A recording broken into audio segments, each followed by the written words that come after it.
You are listening to PastThink.com audiobook. Please like and subscribe, thank you. Chapter 60. Wu Yong schemes to get hold of the jeweled Qilin. Zhang Shun upsets a boat at Jinsha Bank.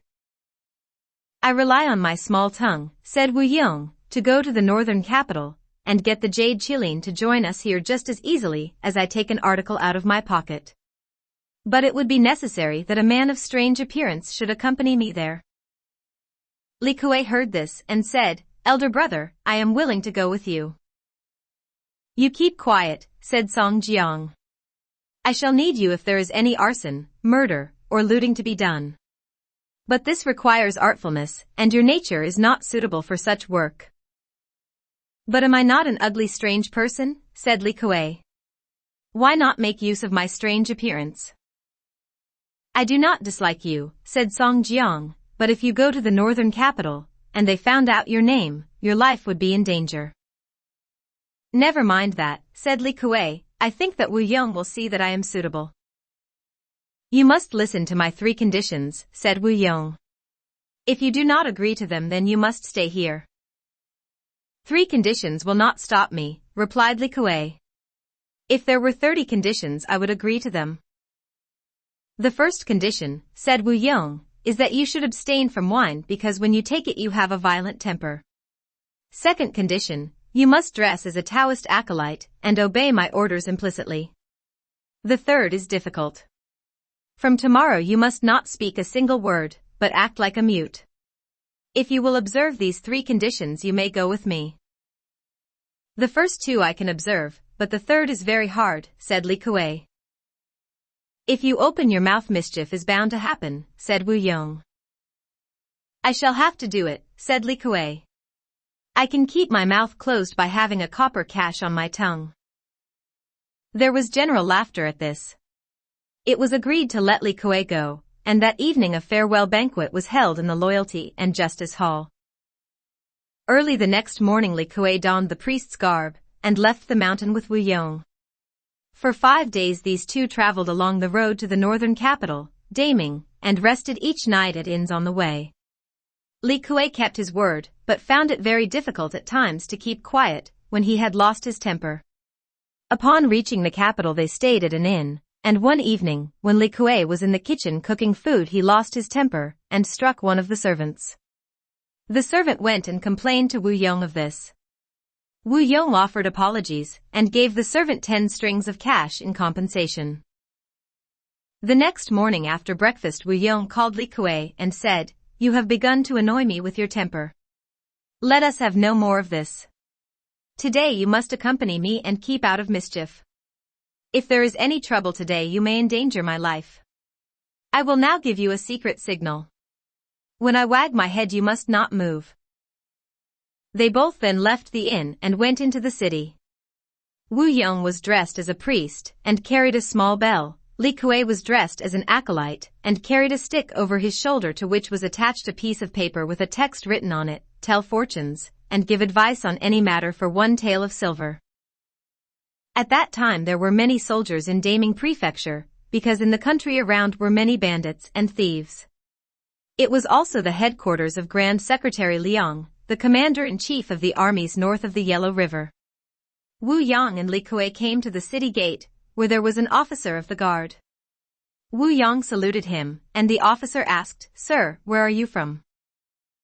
"My name is Zhang Yong," replied Wu Yong, "and this is my assistant named Li. I am a fortune teller."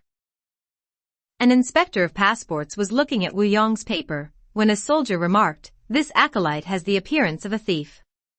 Li Kuei was angry and would have hit the fellow, but Wu Yong wagged his head, and so Li Kuei curbed his temper and hung down his head.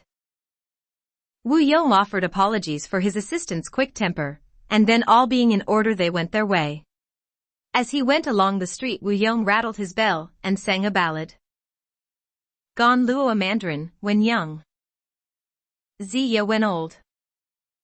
Unlucky Yan Hui died in youth. Peng Zhu when old. Fan Dan was always poor from birth. Shi Qiang was rich. Some men just prosper, smiling. Seem destined for the best of fate. For others, graves are yawning. Unlucky and unfortunate. From me nothing is hidden. Of life and death or poverty. Beware of fatal omen. Consult me now, avoid delay. Having finished this, he rang his bell again. He was soon followed by a crowd of boys who laughed at him. When he reached Lu Junyi's house, he walked backwards and forwards there, singing the funny song, and ringing his bell, and being ridiculed by the crowd of boys. Lu Junyi heard the noise, and asked a servant what it was about. "It is very funny," said the servant. "There is a fortune teller who asks for a tael of silver to tell one's horoscope. He is accompanied by a strange-looking acolyte, who is very uncouth, and his antics amuse the people. As he asks for so much, he must be a well-educated man," said Lu Junyi. "You go and ask him to come here." The servant went and asked Wu Yong to come to his master. "What is your master's name?" asked Wu Yong. The servant told him, and then Wu Yong agreed to go. Upon reaching the room, the servant gave Li Kuei a chair on the veranda, and asked him to wait there. He then lifted the door curtain, and showed in Wu Yong, who saluted Lu Junyi. "What is your honorable village and name?" asked Lu Junyi. "I am Zhang Yong, and my nickname is Heaven's Mouth, and I am a Shandong man. I am familiar with the book on nativity and fate, and can foretell the future.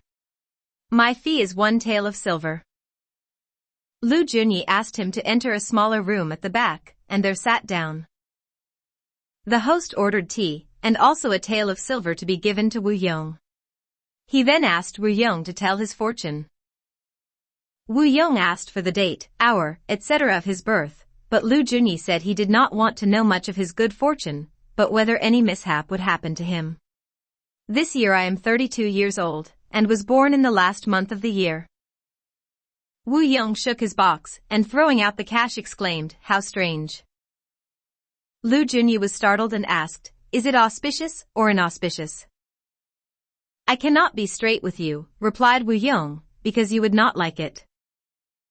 "If I have gone astray, I hope that you will tell me," said Lu Junyi, "and never mind what I say." "In the near future," said Wu Yong, "you will meet some bloody disaster, and you will be killed.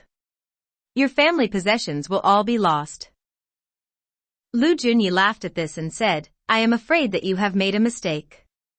I was born in this town, and have always had plenty of money. In our family we have never had a lawbreaker, nor have we had a criminal. Our widows have never remarried. Moreover, my affairs have always been well done, nothing irregular, and no ill-gotten gain. How could I now get into some bloody disaster?" Wu Yong changed his countenance, handed back the money he had received, and said, "Everywhere people like to be flattered. Enough. I speak the truth, and yet my words are taken in an ill purpose. I must go now." "Do not be annoyed at what I said," replied Lu Junyi, "I was only jesting. Please tell me exactly what you think will happen." "It is always hard to believe unpleasant truths," said Wu Yong. "I ask you to conceal nothing from me, and I will hear the worst," said Lu Junyi. "Your fate has been propitious up to now," said Wu Yong, "but this year there will be a change for the worst. Within 100 days your body will lose its head. Your fate has been fixed by heaven, and there is no way of escape." "Is it not possible to avoid this trouble?" asked Lu Junyi. Wu Yong again shook the cash in his box, and throwing them out examined them with apparently great care. He said, "It appears that if you went from here about 300 li to the southeast you might get out of the reach of this coming disaster. You might still have some trouble there, but it would not be so serious. If you help me to escape this coming disaster, I will recompense you liberally," said Lu Junyi. "I will express your fate in 4 lines of poetry, which you may write down on the wall," said Wu Yong, "and when things happen to you, you will realize the accuracy of my prognostication." Lu Junyi summoned a servant to get a writing brush, and wrote on the white wall of the room the following stanzas as Wu Yong dictated.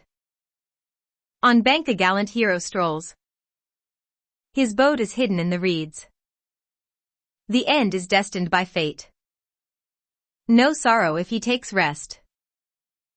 After Lu Junyi had written this, Wu Yong picked up his box and was about to depart, but Lu Junyi requested him to wait a little.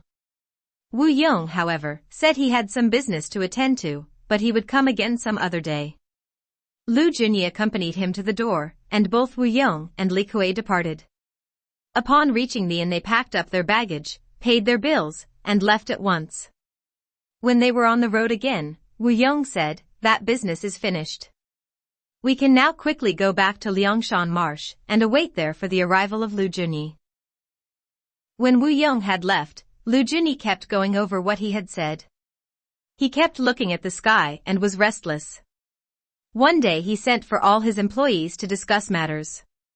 His chief steward was named Li Gu, and was an eastern capital man. Previously he had come to the northern capital to see a friend, but as that man had left he found himself stranded. One winter day he was starving, and Lu Junyi saw him, and took pity on him, and gave him employment. He had proved his abilities in his work, and very soon he was promoted. Step by step he had become chief steward, and managed all the affairs of the estate. Under him were about 50 servants. When all the employees had assembled, Lu Junyi did not notice another confident steward, so he asked where he was. Just as he spoke, a big man presented himself. He was about 25 years of age, but had a mustache. He had broad shoulders, but a slim waist. He wore a white silk gown, and had a hat shaped like a melon. He had a red decorated belt, and wore yellow leather boots. A metal ring was hanging at the back of his head, and a flower was stuck in the side of his hat. He was a native of the town, and had been succored by Lu Junyi as he had neither father nor mother. His skin was quite white, and had been tattooed all over with numerous designs. He played well on the flute and the lute, and was also good at singing and acting. In fact, there was hardly anything he could not do, and do well. He knew all dialects, and spoke them fluently. He also knew the expressions used in every trade and profession. A skilled archer and good at all games, he was always a successful champion in whatever he took up.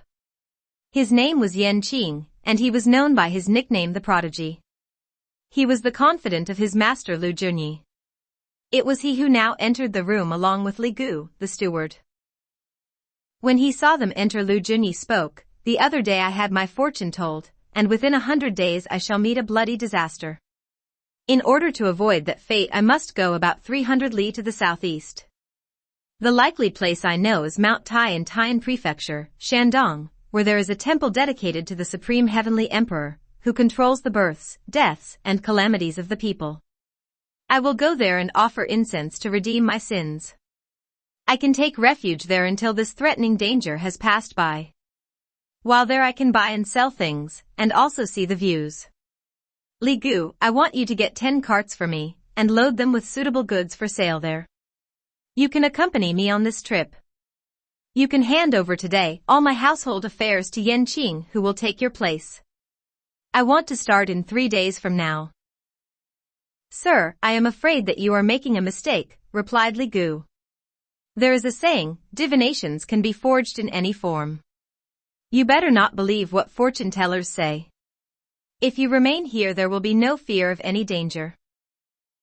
"My life is decided by fate," said Lu Junyi. "Do not hinder my movements, because if the calamity happened it would be too late for regret." "Sir, will you please listen to me," interposed Yan Qing. "If you go to Mount Tai you must pass close to Liangshan Marsh, and there the brigands are very powerful under a leader named Song Jiang. Soldiers have failed to suppress the brigands. If you must go to offer incense at Mount Tai, it would be better if you waited here until the affairs in that quarter are more settled. You need not believe what that fortune teller told you.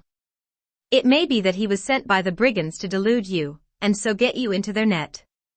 I am sorry that the other day I was not here, and did not see the man. I could have found out his game after asking him a few questions." "Do not talk nonsense," said Lu Junyi. "Who can cheat me?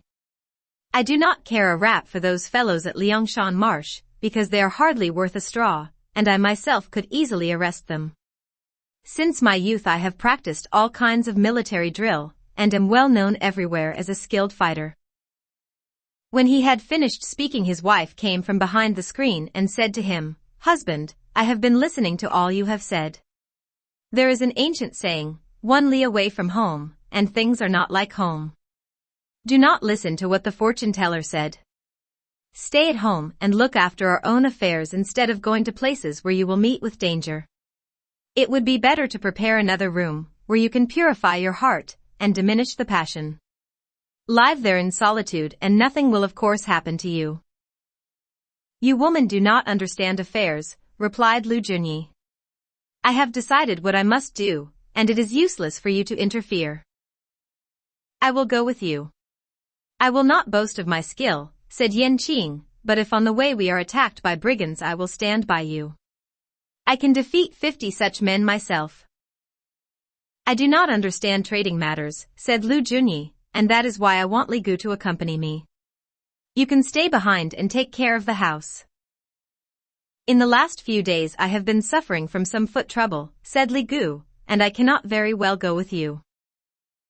Lu Junyi was angry at this and said, "Maintain troops for 1,000 days, and use them only 1 day. I want you to accompany me, and yet you offer excuses.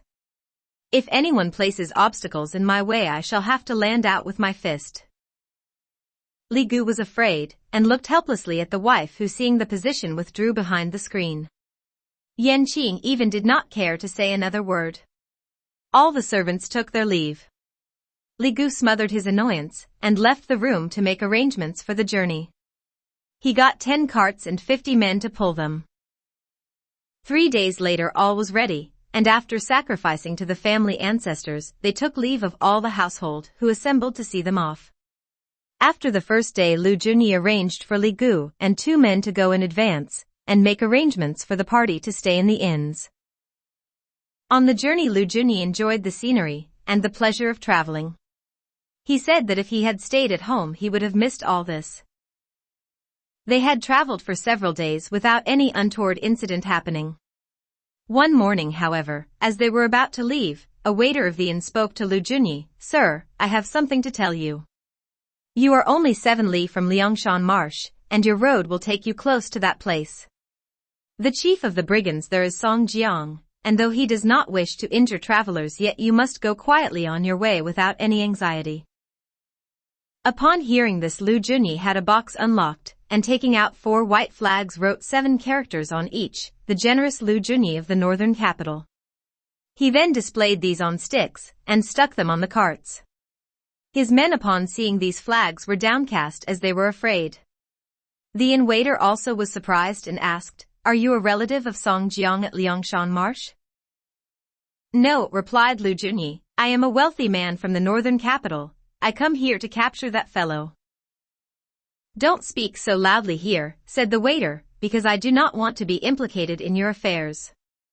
I am not joking. If you had 1,000 men with you, you could not capture any brigands here." "Shut up," said Lu Junyi, "I expect that you are in league with them." The waiter covered his ears and ran away. Lu Junyi's men were now almost frightened out of their wits. Li Gu knelt down and said, "Master, have pity on us. If you would let us go home alive, it will be very kind of you." "What are you talking about?" said Lu Junyi. "Should an eagle be afraid of a sparrow? I have been well trained in physical drill since my youth, and I have never yet met a man who could defeat me. Today I shall perhaps have an opportunity of showing off my skill. I have placed on the top of that cart a sack of ropes. While I kill the men with swords, you can pick them up and bind them on the barrows. Then we can cart them off to the capital, and the emperor will reward us for our enterprise. If any of you are unwilling to go with me, I will kill you on the spot." Without any further objection all the carts moved forward, but the men were very mortified at being forced to go. Lu Junyi tied his halberd to one of the flag sticks on a cart. As they approached Liangshan Marsh the road became steeper, and the men took each step with fear. Lu Junyi urged them forward. About 10 a.m. they saw in the distance a forest in which were monstrous trees. As they got near the forest they heard a whistle. Li Gu and 2 men were in front as usual, and upon hearing this they looked round for a hiding place. Lu Junyi gave orders for the carts to be placed at one side of the road. This was done, and the men took cover under the carts. Lu Junyi shouted out, "As I capture these brigands, I want you to bind them with the ropes." As he was saying this, he saw about 500 men coming round the corner of the forest. Many gongs were also sounding behind him, and turning round he saw another body of 500 men also approaching. A shell in the forest was fired off, and at the same time a man leapt out of the forest close to him. The man carried an axe in each hand, and shouted, "Do you recognize the fortune-teller's acolyte?" Lu Junyi was startled. He replied, "I have always had a desire to capture you brigands, so I intentionally come here to meet you. Tell Song Jiang to come here at once, and pay respects to me. If he delays his arrival, I shall kill the whole lot of you." Li Kuei laughed at this and said, "Sir, our fortune-teller predicted that you would be in danger, so I request that you come and join us as a leader." Lu Junyi was angry at this, and seizing his halberd advanced. Li Kuei did the same, holding his two axes aloft. After 3 bouts of fighting, however, Li Kuei jumped apart, and retreated to the forest. Lu Junyi followed him, but Li Kuei hid himself from place to place as Lu Junyi came near. At last Li Kuei saw a chance, and escaped entirely into the forest. Lu Junyi looked round, but could not see a single man near that spot. As he was returning, however, he heard men behind him, and someone called out, "You need not go away. You surely will recognize me." Lu Junyi looked round, and saw a big monk with a large iron staff in his hand. "Where are you from?" he asked. The monk, Luda, laughed and replied, "I am the monk Luda. I have been instructed to come and request you to take refuge at our stronghold." Lu Junyi was more angry still and cursed, "You bald-headed donkey. How dare you talk in this impudent way?"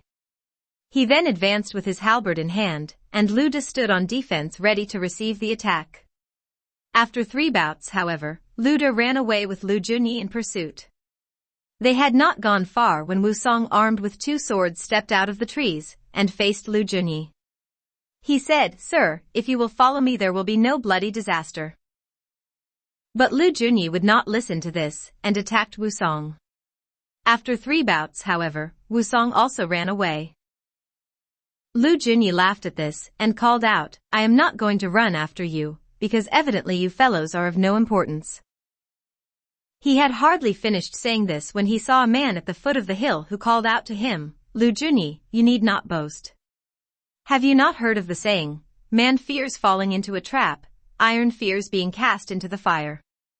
Our commander-in-chief has a plot, and however you try to get away where there is no means of escape."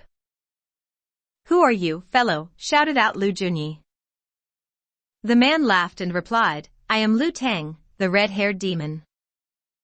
Lu Junyi reviled him, "You petty thief. Don't you also run away." He advanced and fought 3 bouts with Lu Tang, who was then joined by another brigand, Mu Hong, the unrestrained, and they both attacked Lu Junyi. But after 3 bouts another voice was heard, and these two withdrew a few steps. Turning round, Lu Junyi found his third opponent, Li Ying, the striking hawk. He was now almost surrounded, but as he advanced each man retreated in turn. He did not pursue them as he was feeling quite warm, but returned to the spot where he had left his men, and the 10 handcarts, but there was not a single one left. He therefore climbed a small eminence, and looked all round.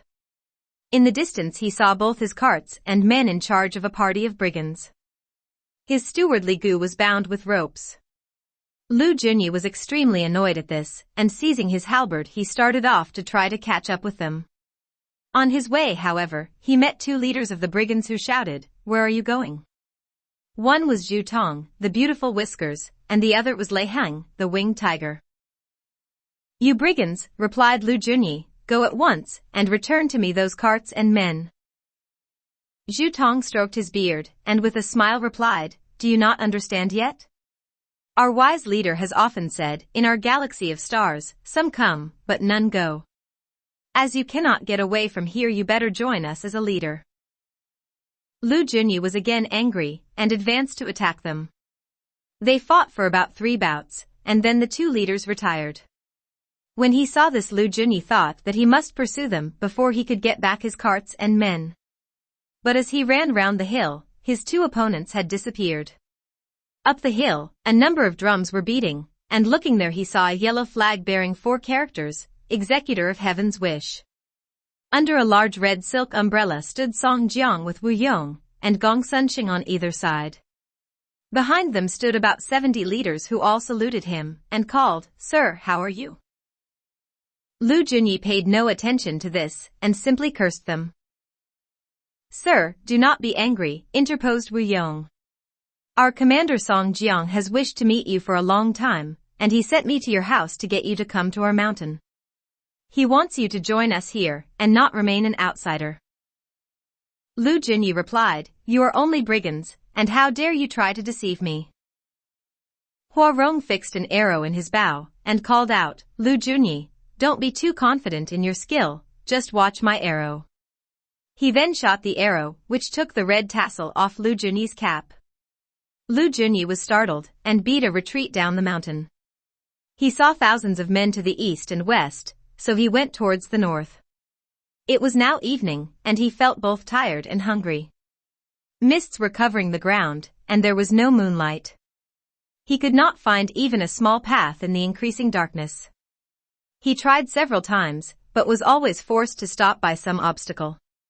He soon found himself in tall reeds, with water on all sides. He stopped, and gazing towards heaven he said, "Because I would not listen to advice, so now I am in trouble." While in this flight he saw a fisherman rowing a boat among the reeds. The man called out to him, "How brave you are! This is close to Liangshan Marsh, and it is now nearly midnight. Why have come to such a place?" "I have lost my way," said Lu Junyi, "and cannot find a resting place. Please help me." "There is a market village about 10 li from here," replied the fisherman, "but the road is hard to follow unless you have been that way before. You could, however, get there easily by boat, and that way would only be about 2 li. If you will pay me 10 strings of cash I will take you there on my boat." "If you will convey me there," said Lu Junyi, "and find me an inn, I will pay you liberally."